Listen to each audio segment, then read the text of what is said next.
Hello, and welcome to Breast Cancer Conversations, a podcast brought to you by SurvivingBreastCancer.org. I am Laura Carfing, breast cancer survivor and founder of SurvivingBreastCancer.org, a nonprofit organization providing community, education, and resources to empower those diagnosed with breast cancer and their caregivers from day one and beyond. Our podcasts are made possible in part by corporate sponsor Store My Tumor.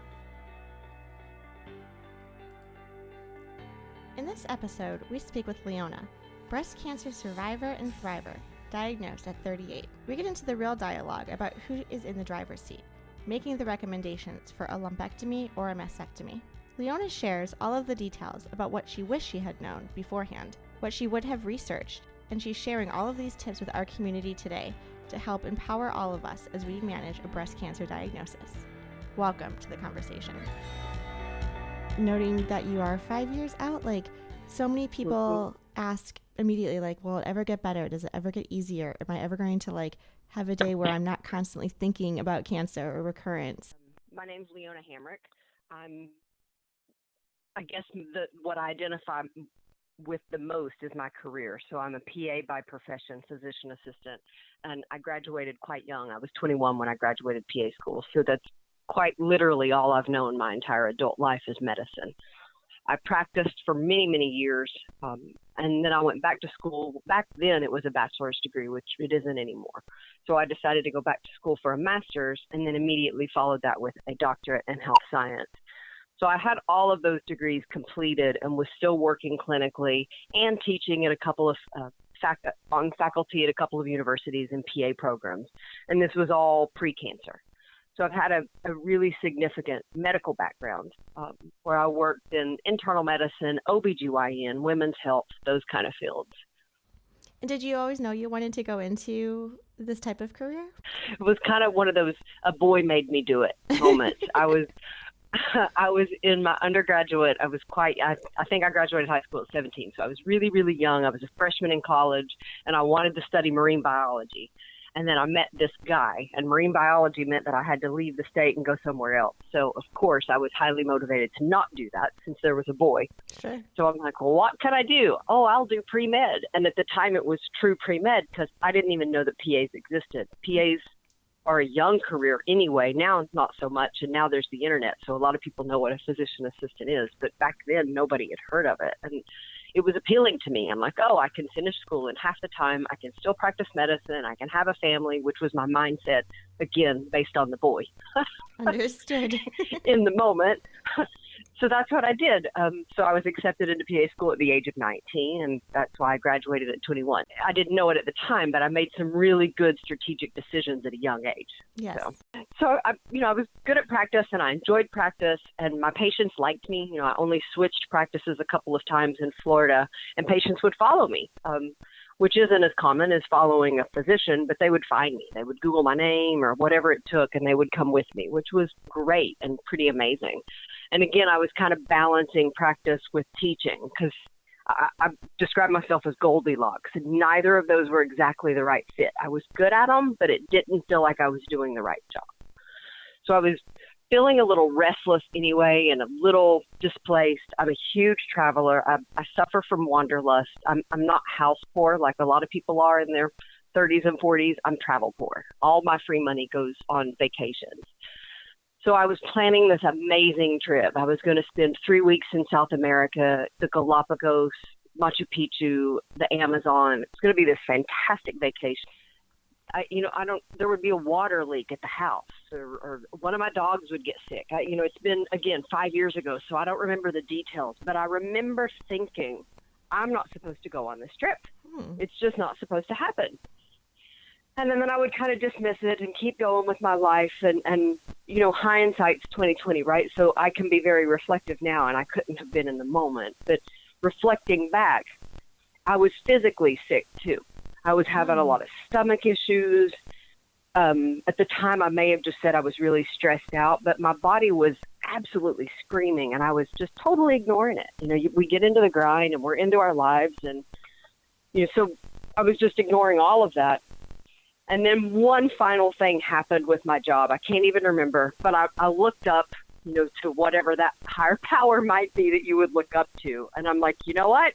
If you don't want me to take the trip, just give me a sign. Just tell me that I'm not supposed to go, because I'm pretty headstrong, and I really like to travel, and I didn't want to cancel my trip. Of course.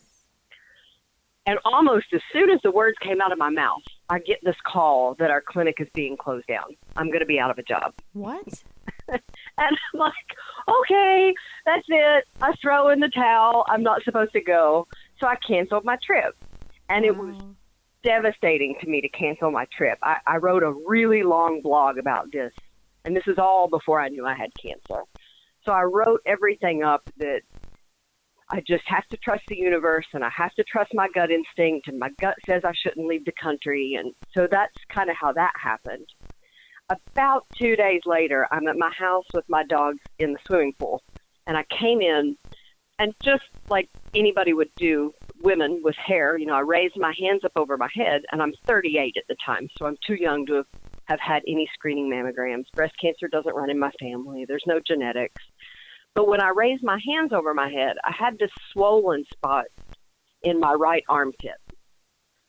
And just instinctively, I knew that shouldn't be there. And I was really, really concerned. It just, from the reflection in the mirror, I'm like, that shouldn't be there. That's bigger than the left side. And, that's your armpit. That's not your breast. Right. So in part, I'm sure it's my medical training that led to the next few decisions, because my first phone call was to schedule a mammogram. My second phone call was to my best friend who had had breast cancer, stage 1, grade 3, almost a year before to the day. So then she's pushing me to go to a certain center for the mammogram. So then I changed the appointment because, again, I'm with my medical training, I'm allowed a little more freedom. And I'm like, you know what? I don't just want a mammogram. I want a mammogram and an ultrasound. I'm young. I'm 38 years old. Exactly. So on Friday when I went in, we both could see this massive tumor. Wow. On the ultrasound. And I can't read an ultrasound. That's not what I do by any means. But it was big. It was really clear. But we couldn't feel it. It was so deep against my chest wall and my right upper breast. So if you think about your breast as a clock, this would have been at almost 12. So really high and very, very deep against the muscle. And it was completely not palpable. Now, I learned later it was about 2.8 centimeters in both directions. So we're talking, pretty large, golf ball maybe, something like that. Pretty decent sized tumor, maybe not. But a large mass that I couldn't feel at all. Because it was so deep and back on the chest wall? Yep. So self-breast exams wouldn't have picked it up. I was too young to have a screening mammogram based on guidelines. I feel very fortunate that I saw something in my armpit. And almost instantly, I'm like, this is why I canceled my trip. Yes. It's so weird the way it all worked out. So again, that was a Friday, so I had to go in Monday for the biopsy. So I decided to not tell my parents. I'm an only child. I don't want to cause them stress. Maybe that's not what it is. Maybe it's still wrong. Mammograms are graded 1 to 5. 1's the best case scenario, 5's the worst case, that it's likely cancer. Mine was considered a 4. And I knew that. So I spent the weekend pretty well knowing that I had cancer. So I went in for the biopsy, and when they tried to put the needle in for the biopsy, it was a male radiologist, and his hand was shaking. He was having to push so hard to get into the area where this tumor was. Not a good sign. Oh my God, I can't Not imagine. what I wanted. No. So I left that appointment without confirmation, but knowing that it was indeed cancer. So I made the decision at that point to tell my mom, because I figured they should know. And they didn't live near me at the time. They were about 4 hours away in northern Florida. So all of that happened pretty fast because I was confirmed by the next day. And I think that, again, is because of the privilege of being a healthcare provider. Yes. I think a patient would have waited, until their next appointment. But my name was down as one of the clinicians, so I had access to all of my records pretty easily. So at that point, I knew that it was confirmed cancer. So I'm just about 4 or 5 months short of five years now. But according to them, even still, that swollen spot that I saw on my right axilla, my armpit, had nothing to do with it. Oh, completely incidental. I wow. kind of call BS. Right? I think it had to be somewhat related, but it's still there all this time later. If I lift my arms up, with a tank top on or a bathing suit, you can see that my right armpit is significantly swollen compared to my left. Okay. But the biopsy was actually in what they saw in the mammogram, which was that large, large tumor that was in my right Right. breast. Okay. So you get this confirmation that they've detected breast cancer on this tumor that's in your back wall. What what happened next? I knew before I saw the surgeon what stage my tumor was because I understood how staging worked. Um, so that kind of stuff is maybe not good, but it's essentially it's a hurry up and wait, and I think that's kind of universal. I don't think that's just unique to me. Like they rush you through this process to confirm in whatever way that is. For me, it was a biopsy, and then it's like, okay, now we got to wait. Now we have to get your surgery. Like it's just this really. Mm-hmm. Now I know I have cancer in my body, and I have to wait to see this surgeon. I have to wait to get pre-op. I have to wait it's just all this wait, wait, wait. Yeah. For me, it was a little bit of a longer wait by my choice because, again, since my best friend had just went through this, and she's also in the healthcare industry, she had organized her team of surgeons. So I was, basing my recommendations on that to pull together the surgical oncologist that would remove my tumor and the plastic surgeon that would help make me look pretty again. Mm-hmm. And those two surgeons don't normally work together.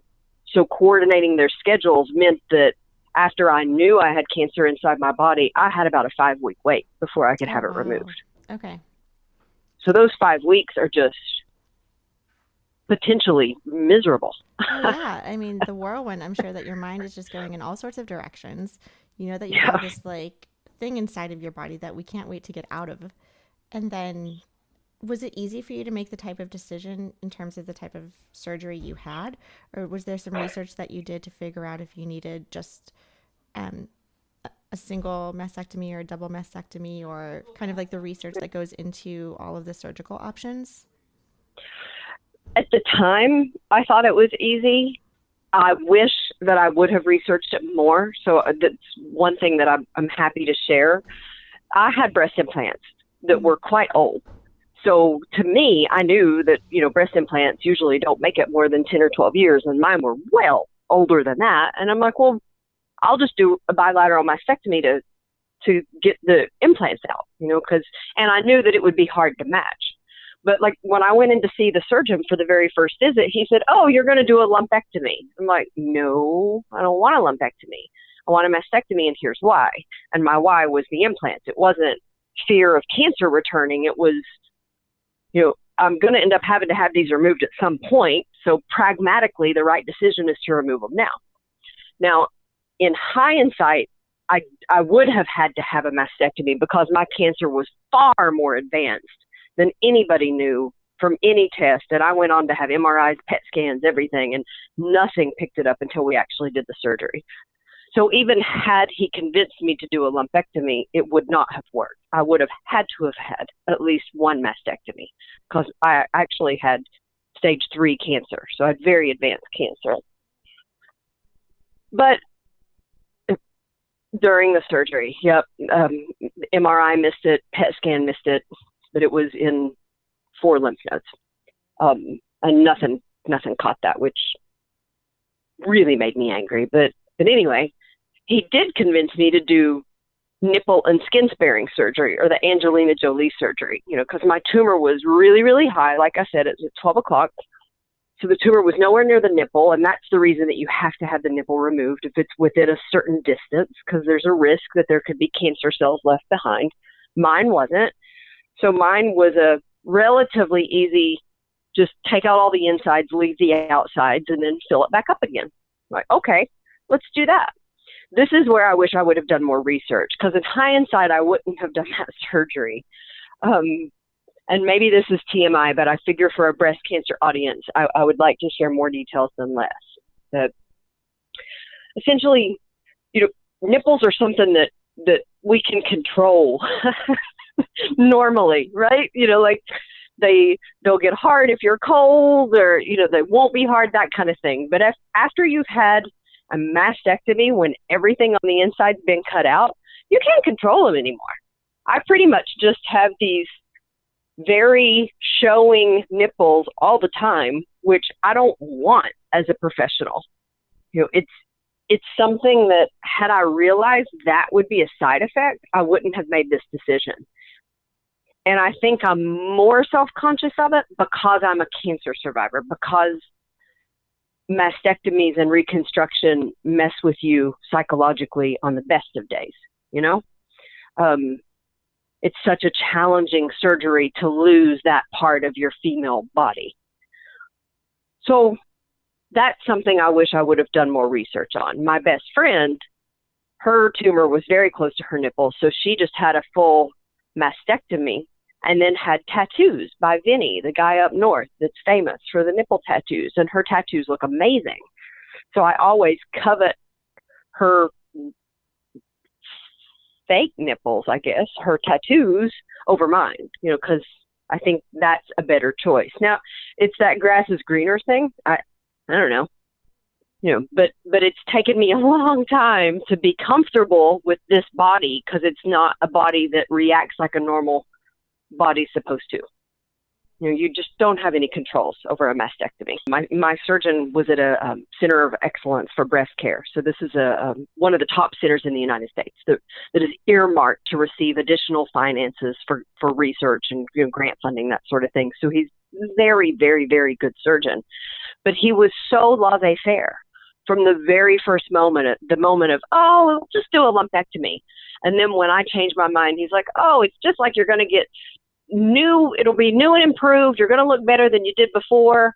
And it was almost like he gave me a false sense of security of how amazing this would be. And then you've set the bar so high that anything that's not exactly that, what you've created in your mind, you're disappointed.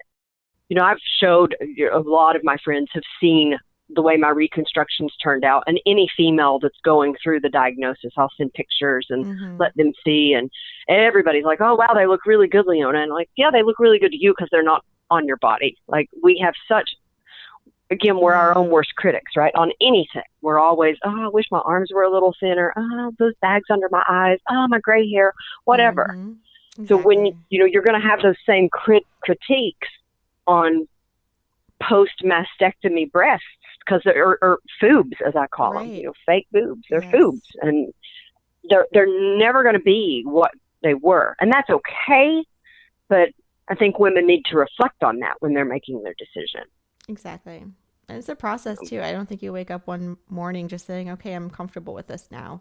I think it's definitely like I feel that way too. So I've had a full axillary node dissection, and because of that, I've started getting treated for very mild lymphedema.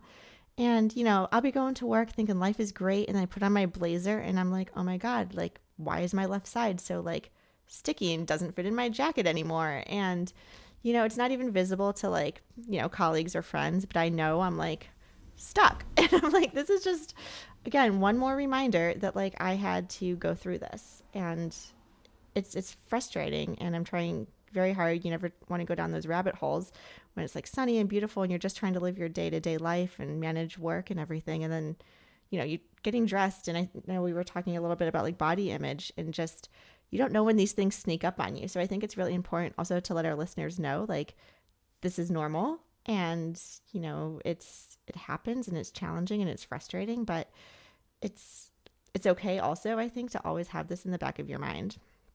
For me personally, and this is also written in my blog, so this was written in real time when I was in the thick of it, and going through chemo. And so that's so I had a bilateral mastectomy, which meant I had to have chemo because I had, grade 3 cancer. So that was adriamycin followed by Taxol and whatever, Cytoxan, I think. It's been a long time.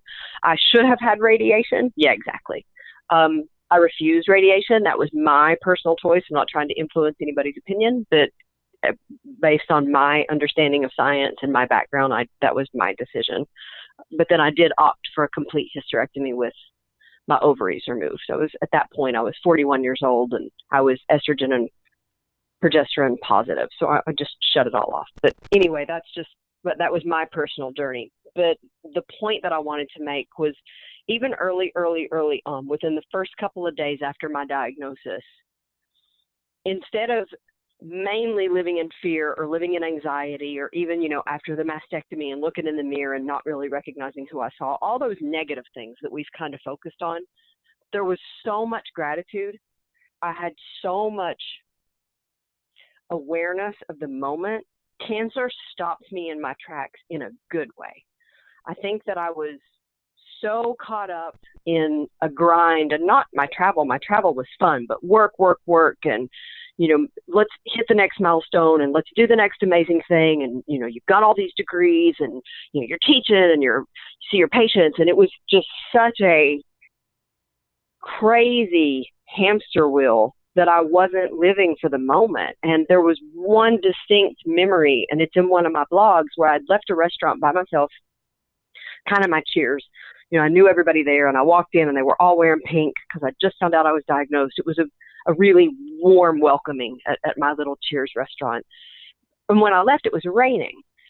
So instead of like being upset or running to the car or, God, I wish I had an umbrella, any of those normal reactions, I just kind of stood there in the rain and was in the moment. And I was so grateful that I was alive and that people surrounded me with love. And there was such a mindset that changed in me because of cancer. And I would do it all over again, even the bad stuff, even all this negativity, because I have such a different outlook on my life now, that cancer was a blessing for me.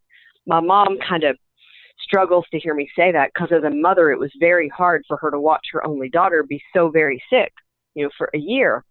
But I'm grateful, because I'm a much different person. I'm a nicer person. I'm a more patient person.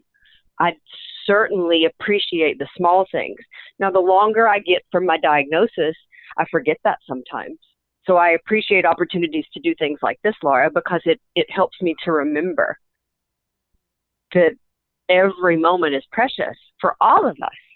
We can take this really terrible diagnosis and disease and see the silver lining in it. I feel the same way. I'm meeting through the podcast and the work that we're doing, just amazing women out there who are, conquering life and kind of getting this renaissance of energy because of their diagnosis and perspective. And that's really beautiful. And that's something that keeps me going every day.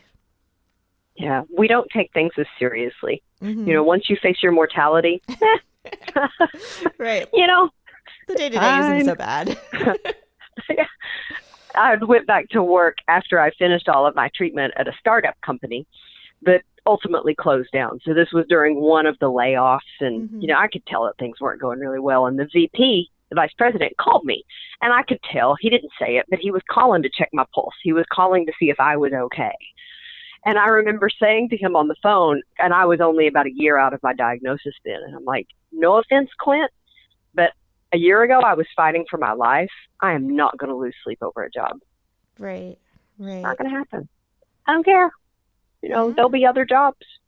Exactly. Because it just provides this really unique perspective that to me has been helpful. Mm-hmm. And I'm grateful for it. Yeah. One of the things that you mentioned when we were talking and exchanging some emails were the importance of being your own self-advocate.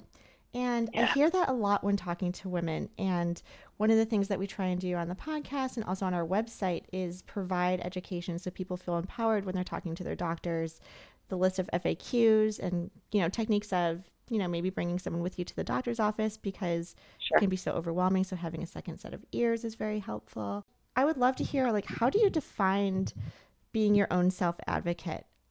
I had a very interesting experience actually where I felt empowered. I was doing all of this research on breast density and dense tissue, and I was going in for a routine mammogram post-treatment. So this was, maybe number 2 after all the treatment. So I wasn't really worried. I'm on all sorts of hormonal pills. I'm doing everything right. I'm they're not going to find cancer. It's going to be fine, day to day.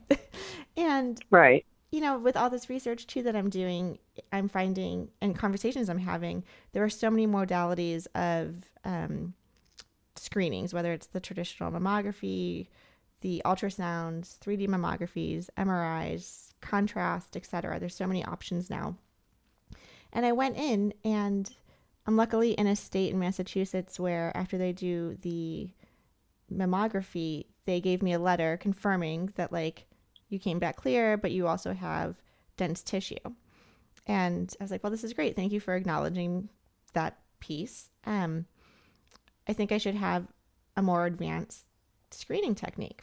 Like, wouldn't you? Mm-hmm. And they were like, no, it's not called for. You're fine. And they told me I wasn't high risk. And I was Right. like, how am I not high risk? I Right. have How dense does that work? tissue and I have breast cancer. Like, Right. that's not high risk. And I was so empowered to talk about, like, what I knew about various techniques for screening, but then I got thrown off when they told me I wasn't high risk, that I almost froze and wanted to just, like, curl up and walk out and be like, wait, what? Scratch my head. Like, okay, I wasn't prepared for that answer. Yeah. So now I'm, when I go back in for 6 months for another screening, like, I'll be prepared to answer that statement.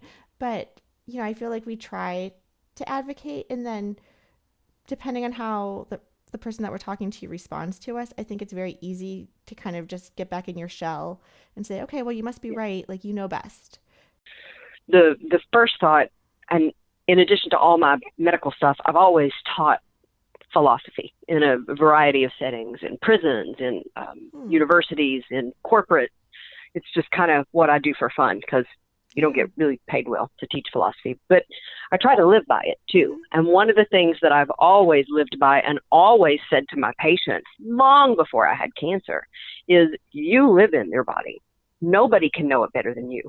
I mean, sure, I have the medical education, and I'm going to tell you that Crestor is better for you than Lipitor for your cholesterol because of X, Y, and Z. That's my job.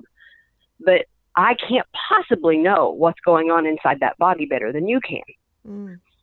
So I think first and foremost, women need to remember that they truly are the expert on their body. It doesn't matter how many degrees somebody has, how smart they are, where they went to school. They don't live inside your body. They can't possibly know what you feel, what you know, what you think, what your gut is telling you. You have to trust that. I ignored that. I alluded to that early in my story, that I had been sick for months. Right. I had been having all these stomach issues. And I should tell you that since my cancer was grade 1, cancer had been growing inside my body for well over a year. And it had went undiagnosed. And it wasn't that my body wasn't warning me. I was just ignoring it. So we can't do that. We have to trust our body. We have to pay attention. Even if we don't really know what it means, don't ignore it. That's the most important. Second is to find a healthcare provider, doctor, nurse practitioner, physician assistant, whatever, that will be a partner to you. Somebody that will actually listen to you. And a lot of times it needs to be somebody that thinks outside the box, probably experienced what you experienced, because we're trained, we meaning medical practitioners, in such an evidence-based model that if it's not in the guidelines, it can't possibly be true. If insurance won't pay for it, it can't possibly be good. If the most influential breast surgeon that I know in the United States isn't talking about it, it can't possibly be good. Those kind of mindsets. And it's not good or bad. It just is the way healthcare is. Right. So it's very important to find somebody that will entertain those other options with you.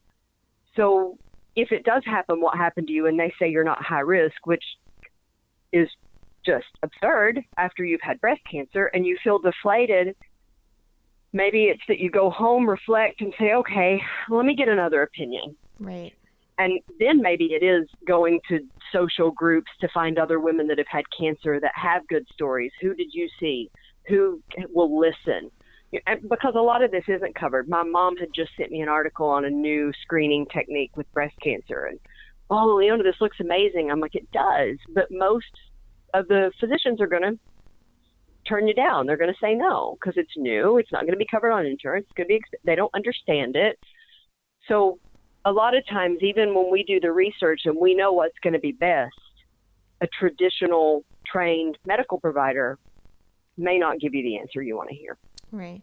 So it is important to interview. And if you don't like the first opinion, get a second, get a third. And that's not to say to not trust them. I'm not trying to give the impression that if you've been diagnosed and they tell you need surgery, that you look until you find a surgeon that says, no, you'll be fine. You don't need to. Don't do that. Right. Yeah. But definitely trust your body. And if you feel that you weren't heard, you need to be heard. Exactly. And I feel like as women too, we have such a great intuition that when we're meeting people for the first time, whether it's your oncologist, your primary care, your radiologist, surgeons, you can tell pretty quickly if they're in line with you. And I think that's really important too. I love the word that you use with like finding this partnership that's going to get you from point A to point B to point C, or for however long you're in this active treatment phase. So yeah, that's really, really key, I believe. It's challenging. And all the other things you mentioned are so important too. Having someone there with you, because for most women, it's there's so much information. It's just totally overwhelming, especially early on. Nurse navigators, a plug for nurse navigators. I'm actually going to their meeting in a few weeks. I think they're huge. If you can be affiliated with a hospital that has nurse navigators, they'll be your advocate. They'll take the time to help and research. And because a lot of times the surgeons, the oncologists, they're seeing 30, 40, 50 people a day. So it may not be that they're mean, they just don't have time to explore. And a nurse navigator will have time to explore. I think this leads nicely into how one does and focuses on self-care. I realized that when I was going through my breast cancer diagnosis, as much as I wanted to take the best care of myself, I think I fell more into the, I just got to get through this and I'm going to cope. So if I had an appetite and I wanted to eat ice cream, like, sure, I'm hungry, I'm going to have ice cream, it's going to make me feel good in the immediate, go for it. Or, just some days I'm like, well, maybe I just need a fruit smoothie because I just came out of chemotherapy. And so I just want to get rid of these toxins. So I'm going to have something super healthy. So, there was probably about a year where my diet was hit or miss. I tried to walk as much as possible, but with the fatigue, sometimes that was just a walk around the block. Other days I was hitting my 10,000 steps. So it really just depended on the day and how much energy I had, and to come to terms with myself, with what it was I was able to do. And I just celebrated my 2-year no evidence of disease cancerversary in April. Yay. I know. I count from when I had my surgery. Like, that was the day they scooped out the tumor. I do too. Yeah, and got rid of it. So it was 2 years. And I am now still learning how to focus on self-care. I'm not sure what your experience was with the chemotherapy, but I have gained probably about 30 pounds with all of the steroids and chemicals. And I am currently on letrozole, which is one of the aromatase inhibitors, plus a Lupron shot, since I do still have my ovaries, but right now we're just suppressing all of them. So, I'm in my late 30s. I'm already through menopause. I'm losing body mass. I'm on risk for osteoporosis. I feel like I'm 80 years old. And here people are like, oh, but take care of yourself. And I'm like, okay, let me try. And whether that's, meditating, eating more salads, doing what I can do and trying to not hold on to this image I had of myself 2 years ago. And that's definitely taken some time, but it's getting easier. I would love to hear any advice you have with regards to, being 5 years out. Like, how does this self-care manifest in a cancer diagnosis? Yeah. To me, the self-care was much easier when it was new, for a variety of reasons. I think there's the fear factor of the C word makes it a little easier to actively participate in self-care. So I bought a really fancy burr grinder type juicer, and I would juice every day. And now I'm like you, if I wanted, and I did on one occasion, I want deep dish pizza after my chemo. Well, I'm going to eat deep dish pizza, but in the morning I'm going to juice with spinach and ginger. And, so trying to find that balance. And I've done extensive research along with integrative medicine physicians on supplements that I should take, things that I believe will help keep me alive. And that's, again, more of my medicine training than patient training. But I think that self-care gets harder as you get farther from the diagnosis. Like you said, your body isn't the same, and your weight has changed with the aromatase inhibitors and the Lupron shots, and mine too. Not from aromatase inhibitors, but I had a full hysterectomy. Right. So goodness, things definitely don't work this way. Mm-hmm. I'm not much heavier, but to me, I'm much heavier than I used to be. It's all relative, right? That, Sure. buying new clothes and trying to learn how to like this body, that kind of stuff. But I think there's a few keys just that are universal.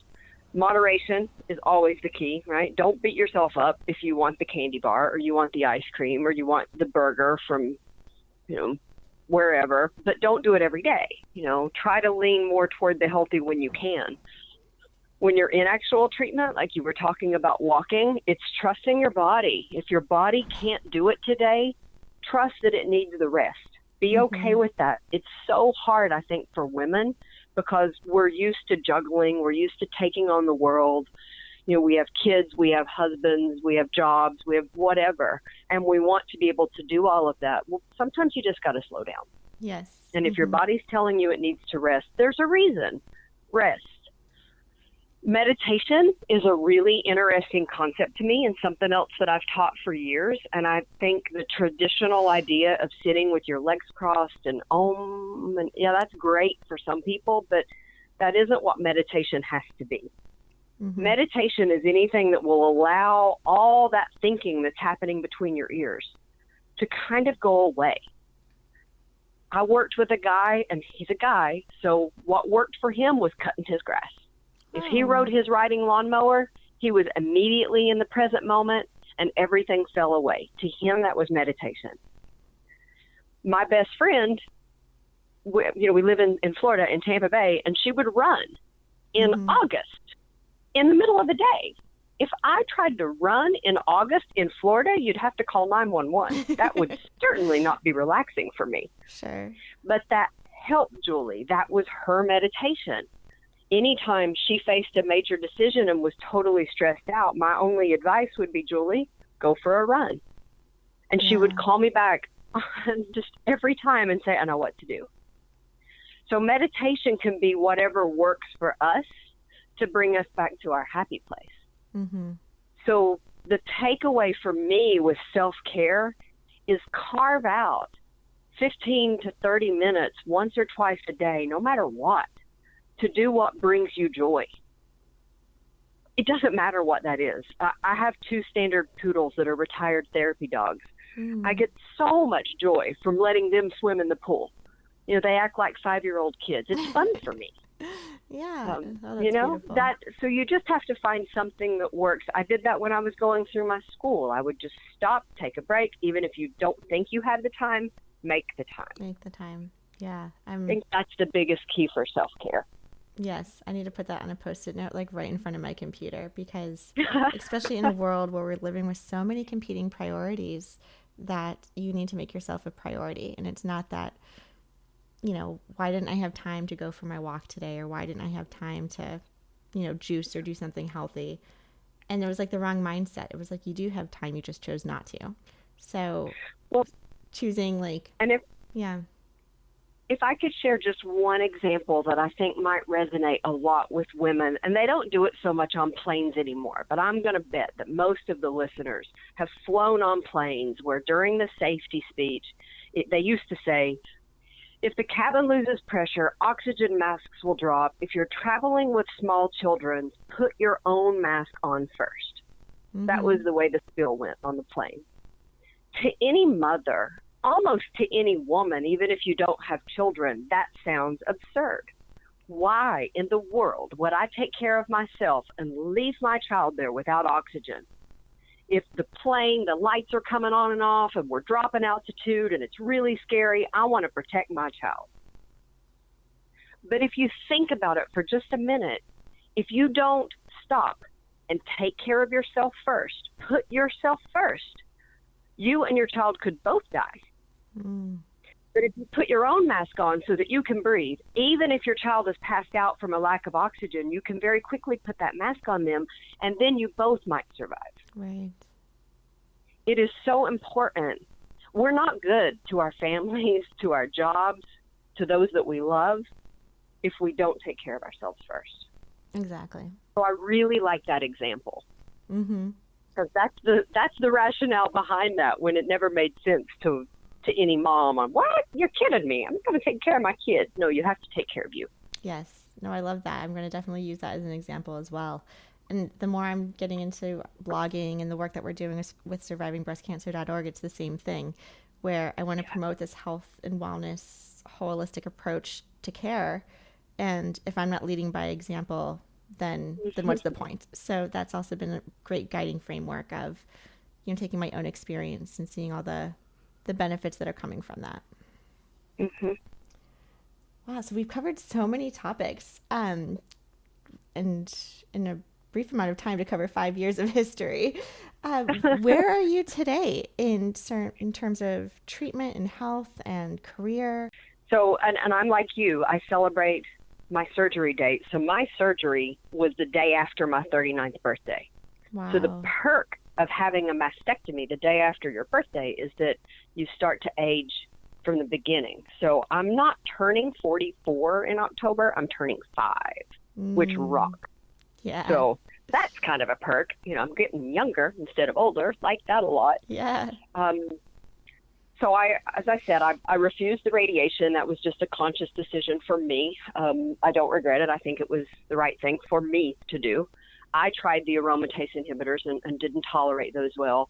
So I'm on some alternative things that my medical oncologist and I agree are the next best substitute. And I've got other circumstances that kind of prevent me from taking some medications that are health related and work related.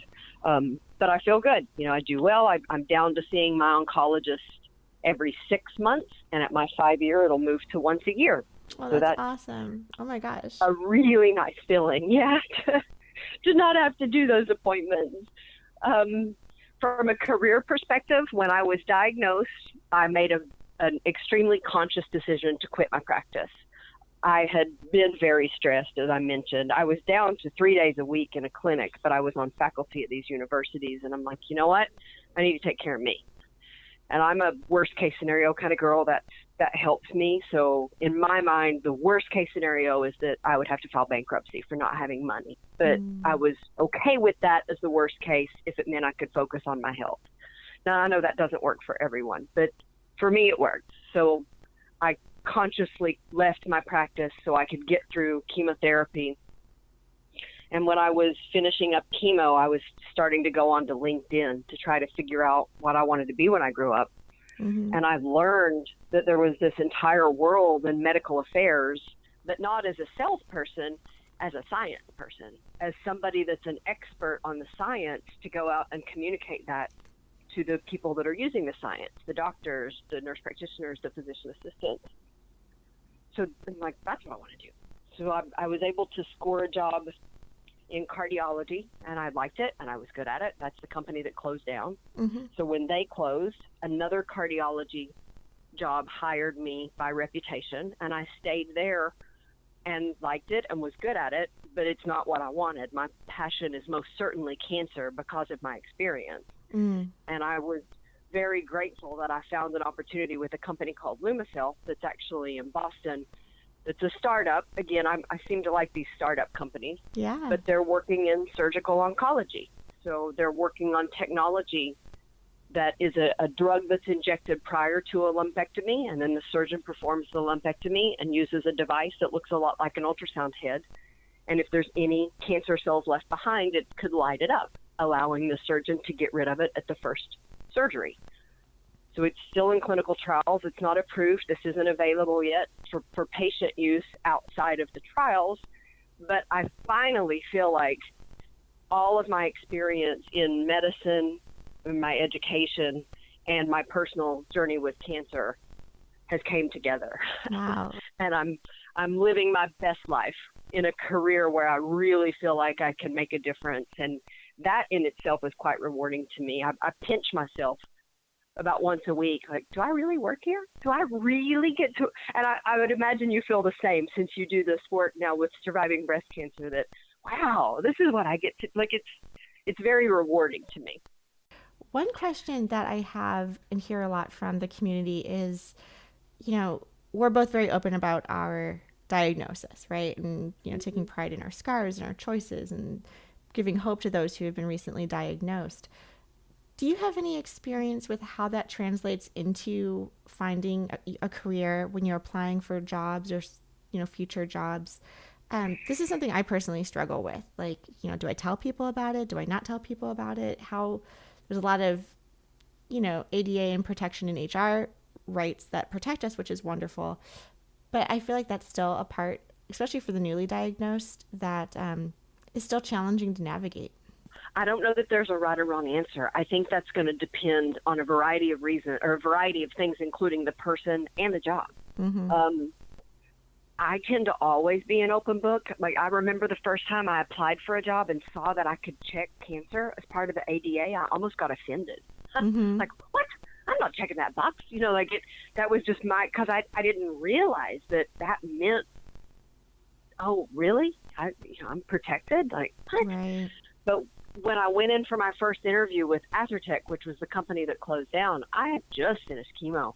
So I was still pretty bald. I mean, I might have had a tiny little bit of hair, but I certainly didn't look healthy, and I lost a ton of weight during chemo. I looked like a chemo patient, Sure. you know? Mm-hmm. And I just had the hysterectomy, so I couldn't lift anything. I shouldn't have been going for an interview. And, you know, these are all jobs that are out of state, so I had to fly. You know, I'd flown into Alabama, and I actually had to get a lady. I was hoping there'd be a man somewhere around to help me lift my luggage, and it was just a lady. And I'm like, I'm so sorry. Can you lift that? I just had surgery, you know. Wow. So, yeah. But I was determined to go to the interview. But when my hiring manager came out, he had seen my LinkedIn picture, which showed this long, wavy black hair, which was pre-cancer Leona. Mm-hmm. And he didn't recognize me. So it was almost like I couldn't avoid the elephant in the middle of the room. Mm-hmm. You know, I had to just address it. It was very hard for me, though, even being as open as I am. But at my level, an interview is usually, at least in part, a panel where you've got all the senior leadership and you have to do a presentation. Sure. So at that point of my interview, I had about 10 people in a room, and I'm standing in front of a PowerPoint. And I just brought it up. I don't even know how. It just kind of came up because it seemed like the thing to do. So then we had a 20-minute conversation about my health, and not that they were questioning my ability. They were genuinely concerned. Or, you know, are you okay? How you doing? How you feeling? Right. And they offered me the job that night. Wow. Okay.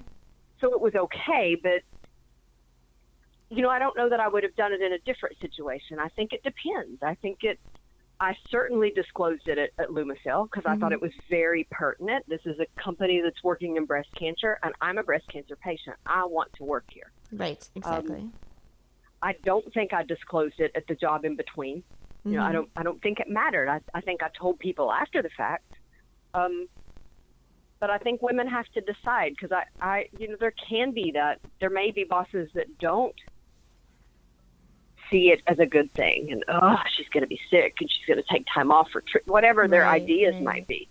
So I think that's another one of those things. Like you were talking about women trusting their intuition when they meet a surgeon. It's almost trusting it when you go in for that interview. Is this going to be a safe place, or should I not talk about it? Exactly. Perhaps. Yeah. You know, I just would say that I'm more than happy to talk to anybody that's going through this. I think it's unfortunate that our sisterhood is so huge. I know. But with 1 in 8 women, this is a very large group. You know, and I would be more than willing to talk to anyone that's going through their experience. All of my blogs are still on the internet. You know, they were written in the moment when I was in the thick of things. Excellent. And what's your website again? I'm willing to share. It's Leona's, Leonas, Leona's Cancer Adventure .blogspot.com. Awesome. Great. Well, I'm sure our listeners will definitely be looking that up, which is awesome. And I'll also put them in the notes in the description of the podcast too. Thank you so much, Leona, for sharing your personal experience with a breast cancer diagnosis. And thank you, everyone, for listening to our show. I would like to acknowledge that all of the information on our podcast are from personal experiences and are not a substitute for professional medical advice. You should always contact your medical care team.